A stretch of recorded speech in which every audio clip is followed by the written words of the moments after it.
Welcome back to my channel. আর একটা নতুন ভিডিও নিয়ে আবারও চলে এসেছি। তো আজকে সারাদিন কী করি কি না করি তোমাদের সাথে অবশ্যই শেয়ার করবো। পুরো ভিডিওটা দেখতে থাকো, আই হোপ তোমাদের ভালো লাগবে। তো বিগত 5 মাস ধরে আমি এই বাড়িতে থাকছি, মানে আমার বাপের বাড়িতে। কালকে চলে যাবো শ্বশুর বাড়িতে। তো আজকে সারাদিন কী করি না করি তোমাদের সাথে শেয়ার করবো। তো চলো দেখতে থাকো। ঘুম থেকে উঠেছে, অনেকক্ষণ হয়েছে, চাটা খাওয়া হয়ে গেছে। এখন কিন্তু ঘরগুলিকে একটু ক্লিন করবো, মানে বিছানাপাটি উঠাবো আর কি। তো চলো, তারপরে দিয়ে অনেক কাপড় চোপড় ধোয়ার আছে, আর কালকে যেহেতু চলে যাবো অনেক কাপড় চোপড়ে গুছগাছেরও ব্যাপার আছে। তো চলো তাড়াতাড়ি সেরে ফেলি। যেহেতু চলে যাব, এখানে যেমনই চলে এসেছে আমার ছেলেকে একটু কোলে নিতে আর কি। তো আমি এখানে বসে বসে দেখছিলাম আর কথা বলছিলাম ওদের সাথে। তারপর চলে এসেছি রোজ দিনের মতো বিছানাপাটি উঠাতে। একটা বেলাও হয়ে গেছে, পুরো 10:30টার মতো বেজে গিয়েছিল। তো তাড়াতাড়ি করে বিছানাপাটি উঠিয়ে নিচ্ছি, আর আমার ছেলে তো যেমনের কোলে, তোমরা দেখতেই পেয়েছিলে। তারপরে বিছানাপাটি উঠিয়ে আমি আমার ছেলের সমস্ত কাপড় চোপড় ধুয়ে দেবো। আগের দিন রাত্রেবেলা যে পটি করে, শিশু করে, এইসব কাপড় চোপড়ে আর কি সবগুলি ধুয়ে দেবো তাড়াতাড়ি করে। আর সেদিন না রোদের একদমই তেজ নেই, কি আর বলবো। এই ভিডিওর ভয়েস ওভারটা কিন্তু আমি আমার শ্বশুরবাড়ি থেকেই দিচ্ছি, কারণ আমি সেদিনকে চলেও এসেছিলাম। আর পরের দিন আর কি, তো ভিডিওটা তো আগের দিন করা ছিল। তো যেদিন এসেছি সেদিনের ভিডিও কিন্তু করতে পারিনি, কারণ অনেকটা বাজে অবস্থা ছিল। আমি নেক্সট ভিডিওতে তোমাদেরকে অবশ্যই বলে দেব। তো দেখো, বাবার ঘরটাকে আমি ক্লিন করে নিচ্ছি। বোনও বাইরে আমার ছেলের সাথে আর কি গল্পগুজব করছে, কারণ চলে আসবো, এতদিন থেকেছি, বুঝতেই পারছো। তো দেখো, আমার বিছানাপাটি ক্লিন করা হয়ে গেছে। আর বাইরে কিন্তু রোদ দেখো একটু একটু উঠেও যাচ্ছে। আর মা কিন্তু অনেক কাপড় চোপড় ধুয়ে দিয়েছে, যেহেতু বিয়ে বাড়িতে যাবে, অনেক কাপড় চোপড় ধুয়ে দিয়েছে। বিছানাপাটি উঠিয়ে আমি একটু ভাত খেয়ে নিয়েছি, অনেক খিদে পেয়ে গেছে সেজন্য।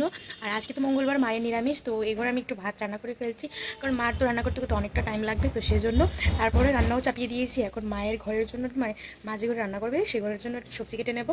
তারপর দিয়ে আমার ছেলের সমস্ত কাপড় চোপড় ধুয়ে দেবো, তারপর স্নান করবো, অনেক কাজ আছে বাকি। তো চলো দেখতে থাকো ভিডিওটা। ছেলেকে ঘুম পাড়িয়ে দিয়েছি, এখন সমস্ত কাজ কিন্তু সারতে হবে, কারণ জানি না ও কখন উঠে যায়। ও তো ঠিক ঠিকানা নেই যে কোনো টাইমে উঠে যেতে পারে। তো চলো তাড়াতাড়ি করে সারি। আর এই যে আমার ছেলেকে ঘুম পাড়িয়ে দিয়েছি, তো ও এখানে ঘুমাচ্ছে, আর আমার সমস্ত কাজ সারতে হবে। চলো, তারপরে অনেক কিছু গুছগাছও করতে হবে। কালকে আমার মা ওরা চলে যাবো বিয়ে বাড়িতে, অনেক দূর আমার মামার বাড়ি এখানে। তো সেই জন্য ওরা চলে যাবে আগে, তারপর দিয়ে আমি যাবো আর কি। স্ট্যান্ডটা নিতে এসেছিলাম। চলো এখন সবজি কাটবো, অনেক কাজ। মা যেহেতু নিরামিষ ঘরে রান্না করবে, তো সেই জন্য আর এই ঘরে রান্না করা হয়নি, শুধু ভাত নামিয়েছি আর আলু সিদ্ধ করেছি, এতটুকুই। তো সকালের খাবার কিন্তু এই দিয়েই হয়ে গেছে আমাদের। তো মাকে কিন্তু আমি সবজি কেটে রেডি করে দিচ্ছি, কারণ মা স্নান করে পুজো দিয়ে কাপড় চোপড় ধুয়ে আস্তে আস্তে অনেকটা লেট হবে। তো সেই জন্য আমি মাকে সবজি টবজি কেটে রেডি করে দিয়েছি। যেহেতু রোদের পরিমাণটা খুব কম ছিল, তো সেই জন্য আমার ছেলেকে স্নান করাইনি। এমনিতে ওয়াইপস দিয়ে ভালো করে মুছে আমি তেল ম্যাসাজ করে দিচ্ছি, আর ড্রেসটাকে একটু চেঞ্জ করে দেব, যেহেতু রোদের পরিমাণ একদমই কম, তো ঠান্ডা লেগে যাবে সেজন্য। কাজের ফাঁকে ফাঁকে তো ওকেও দেখতে হয়। তো আমি সবজি কেটেই ডাইরেক্ট চলে এসেছি আমার ছেলের কাছে, ওকে ফ্রেশ করাতে, কারণ অনেকটা বেলা হয়ে যাচ্ছিল সেজন্য। একদম রেডি হয়ে গেছে, সুন্দর করে ফ্রেশ হয়ে গেছে পাপা। আমার সন্ত পাপা ফ্রেশ হয়ে গেছে। ইয়ে, ফ্রেশ হয়ে গেছো? ওরা অনেক কাজ বাকি। তো দেখতে পেয়েছো, ছেলেকে ফ্রেশ করিয়েছি, খাইয়েওছি আমি, এখন ঘুম পাড়িয়ে দিয়েছি। আর দেখো ওর কী অবস্থা, কি বলবো, আমি কখন স্নান করব, পুরো 1:30 বেজে গেছে। কখন স্নান করব, কখন কাপড় চোপড় দেবো, কিচ্ছু বুঝতে পারছি না। দেখো ওর অবস্থা, এত সুন্দর করে ঘুম পাড়িয়ে দিয়ে গেছি, আর আমার ছেলে খেলাধুলা করছে। দেখলে বলো আমি কিভাবে কাজ করব, কিভাবে স্নান করব? কি কি কি আর করা যাবে বলো। চলো টাটা। দিয়েছিলাম, এখন এগুলিকে ভাজ করব, এই যে ভাজ করব, ব্যাগের মধ্যে গুছাতে হবে। চলো, আর আমার ছেলে খেলতে থাকুক, আমি কাজগুলি সারি।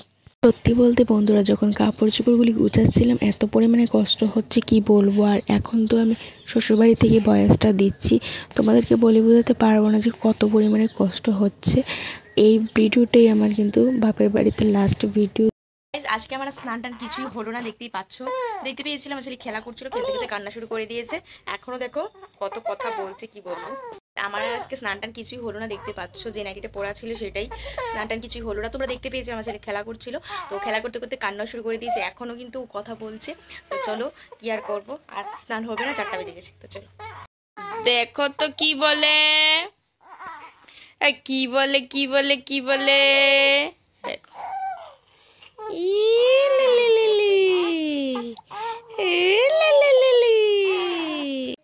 গাইস একটু যাচ্ছি বাজারে, দরকার আছে আর কি, তো সেজন্য বোন আর আমি আর ভাই মিলে যাব। তো চলো কেন যাচ্ছি পরে তোমাদের সাথে শেয়ার করবো। তো চলো। জানি না আবার কবে তোমরা দেখতে পাও আমার বাপের বাড়িতে আবার ভিডিও। সত্যি বলতে মেয়েদের জীবনটা যে কেন এরকম দিয়ে এলো ভগবান বুঝতে পারি না। প্রচণ্ড পরিমাণে কষ্ট হচ্ছে, কি বলবো, এতদিন থেকেছি তো সেই জন্য। তো যাকে আসতে তো হবেই, কারণ মেয়েদের তো এটাই আর কি বলবো। আমি না বয়স আবার দিতে পারছি না, প্রচণ্ড পরিমাণে কষ্ট হচ্ছে। নিজের মনকে বুঝিয়ে এখন আমি চলে এসেছি, আর বাকি দিনগুলি তোমাদের সাথে শেয়ার করব কি করি কি না করি। তোমরা অবশ্যই দেখবে ভিডিওগুলি, আশা করি তোমাদের ভালো লাগবে। তারপর আর ভিডিও কন্টিনিউ করি না, আর যেদিন এসে পড়েছি সেদিন তো ভিডিও কিছু করতেই পারিনি।